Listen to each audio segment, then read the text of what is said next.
Steve and I met about 24 years ago. And on our first date, we talked about a lot of things that we shared in common. And one of them was art. We both loved to go to art museums. And Steve informed me he did art, and I was very impressed. I was impressed by his intelligence, his love of art.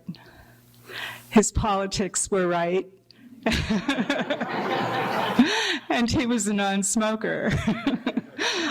Certainly things by the time I was 41 I was looking for. Shortly after our first date, I got this postcard in the mail. For those of you who can't see it, it's a picture of Ronald Reagan with his wife Nancy. And we just had the one date, so I couldn't imagine. I didn't know, where this card was coming from. It was signed, "Sincerely, Ron."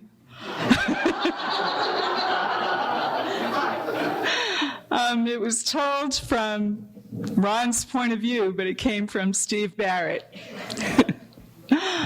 My uncle happened to be visiting me when I got this postcard, and I read it to him, and he promptly told me I should marry this guy.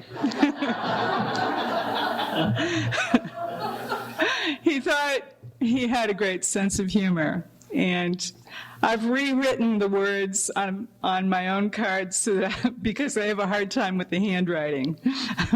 So here it goes. Dear Diane, now this is from the point of view of Ron. Nancy and I have been informed by our field representative, Steve, that you make a wonderful quiche and are a warm, compassionate human being who is fun to be with. As there are no other members of our party who have any of those attributes, we would like you to consider joining our party. We will send our field rep, Steve, back for further indoctrination and possible recruitment after his important mission overseas to Newfoundland. Our second date wasn't coming rapidly because Steve had a commitment to go to a wedding in Newfoundland. So the postcard, reminded me that he was still interested. So his important mission overseas to Newfoundland. That's overseas, isn't it? Sincerely, Ron.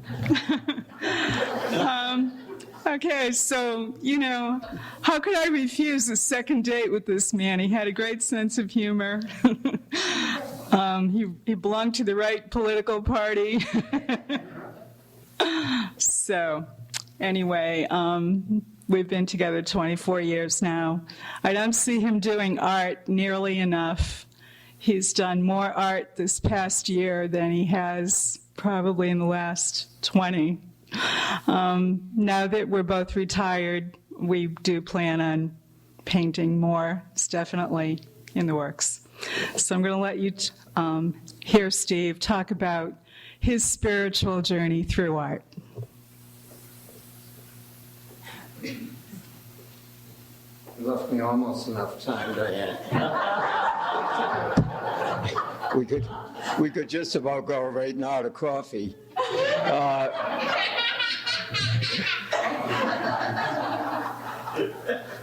Is this a thing that I can just switch on by putting it on? All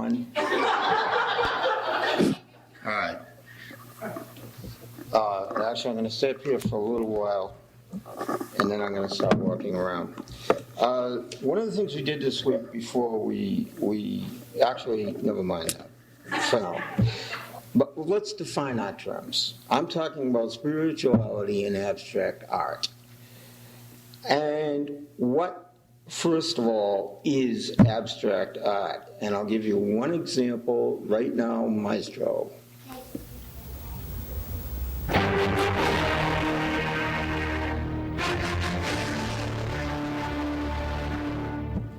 Now, that doesn't seem very abstract, maybe, because we've all heard it so many times. But certainly at the time, it was not only abstract, it was modern and not very well appreciated until quite a bit later on. So all music without words is necessarily abstract art. And probably the abstract art that most people knew about or thought about for years and years and years, although certainly painting was done thousands of years ago by primitive tribes in many different places. And one of the examples we have right here is a mandala.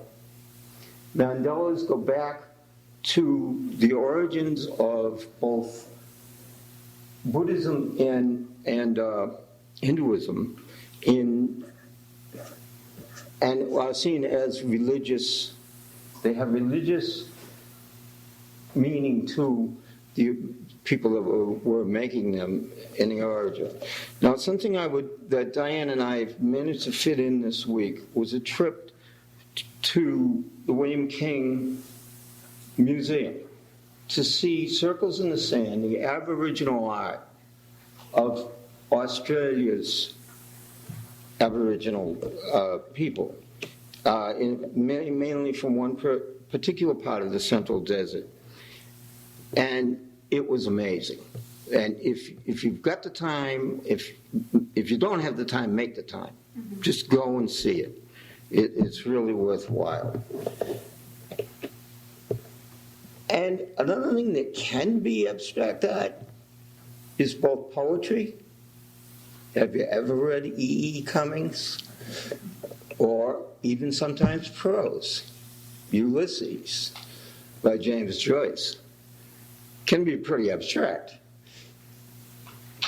Okay, so we're covering abstract art, but mainly I'm going to be talking about painting. And since I have no slideshow, mainly I'm going to be talking about my painting. So now we come to spirituality, which Diane already explained.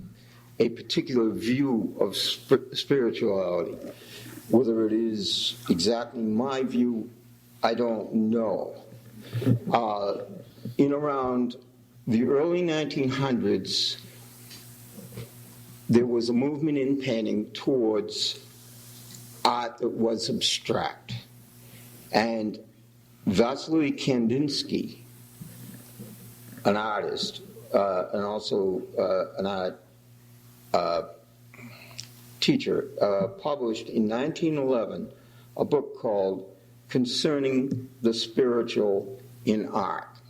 Now, I have a copy of it, and I read quite a few things in the book until I got to the point where Kandinsky began to formulate how you had to go about this art to make it spiritual. And then Vasily and I parted company because I do not think there's a formula. I think that spirituality is what you put into art when you are able not to think about it. And Jackson Pollock did this. Jackson Pollock from the 50s mainly, actually from the 30s, 40s, and 50s, but his real abstract stuff became very popular in the early 50s. Jackson Pollock said that the way that he went about his drip paintings, which was, by the way, not throwing paint at canvases, which I've heard many times said about Pollock, he did not. He stooped and had his canvases laid out on a barn floor that he used as his studio and placed it with sticks, sometimes with brushes. And the key for Jackson Pollock was to get to the point where he was moving fast and not having thought involved. And that is exactly how I paint. I did not always try to paint that way. Years ago, I came from a very old-fashioned family, and abstract art was something that scared the heck out of me. I remember the first time I saw abstract art in the Museum of Fine Arts in Boston. I was just completely taken aback by it, and I never wanted to see it again. I changed.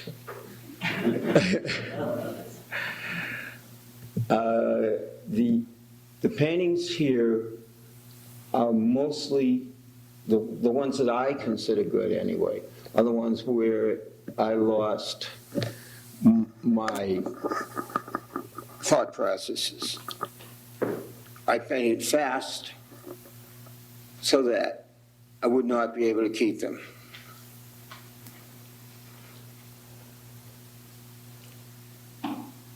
In the late 80s, I took a life drawing class from a woman named Elizabeth Murray. She was 2 or 3 years older than me. She was wonderful, and as I got to know Elizabeth and she got to know me, she wanted to see my art beyond the life drawing class. And I took paintings in, and she loved my art, and I loved her art. And then the course got over, and while I still remembered her, I did not think about her very much again until Diane and I went into a gallery in Savannah, Georgia. And I frequently react by, when I see something that I find compelling, spiritual, if you will, I just walk right to it. I don't walk around the room looking at every piece. And I walked to a piece of art, and I looked at it, and after a while, Diane came up beside me and said, "Have you looked at who this is by?" I was just completely taken by it. And she said, "Elizabeth Murray." And I said, "Wow, it has to be her," because I recognized her whimsicality. Her whole approach was there. And Diane said, "Did you look at the dates of her life?" Elizabeth Murray, 1940 to 2007. When I get home, I painted my homage to Elizabeth Murray. It is whimsical, I hope, if it worked, and I know, for me, it's the most spiritual painting I ever did. It's right there. It means so much to me that the offer that has been kind of made isn't going to be taken. I'm not going to go around the room and talk about every single painting, because I don't really want to empty the room. But the other thing that isn't really abstract, I could say, is that, because I did use a chart of what the Earth, at the different layers going up to space, look like, and that's called cross-section, not to scale. And Diane kept telling me to put it here, and I kept saying no, it wasn't even a good painting. And then a couple of weeks ago, I just reworked it a little bit and put it in. Whether it's abstract or not, I don't really know. The one beside it is what I call Rhapsody to KD, and it was painted entirely listening to music by Katie Lang. And that's pretty spiritual for me. And a lot of my stuff is done listening to music. The one over near where Dawn is called Connections, Liggity, Glass, Cage. And it was done while listening to music of George Liggity, Philip Glass, and John Cage, which would probably be enough to empty the room. in and of itself, but I love all of them.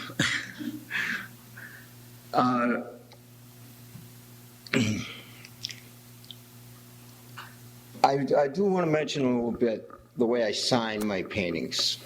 If you've seen them sign coup,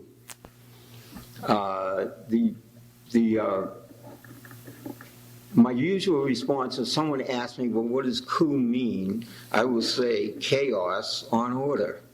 And I've always liked that pretty good, but it's not true. Or it is true, but it's only true in part. When I was a little boy, I was not very well. My mother had been suffering from both malnutrition and anemia when I was born. I was undersized. I frequently had high fevers and ear abscesses and stuff. And I would get into fevers and I would hallucinate. And my mother would give me a thing in those days. This would be now around 1947 or something, 48.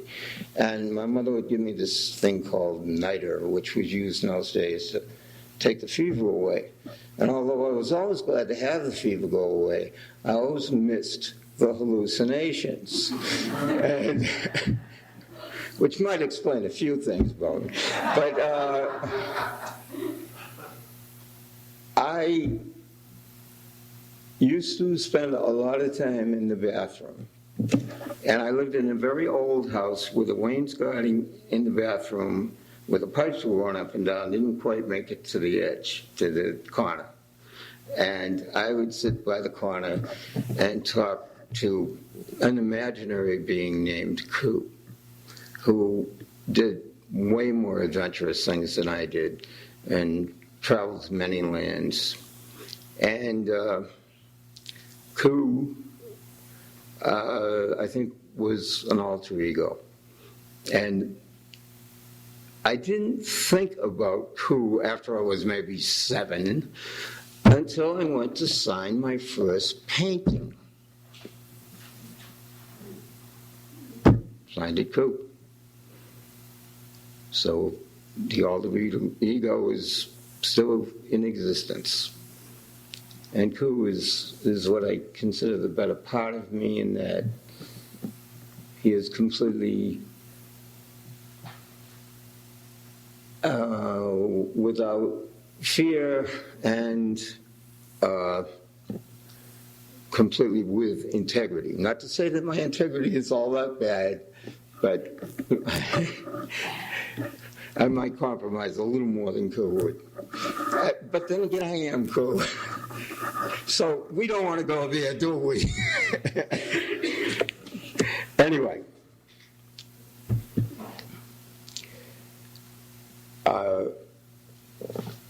I'm sorry, I knew I was going to talk myself into a corner here and not be able to get out of it, and I have.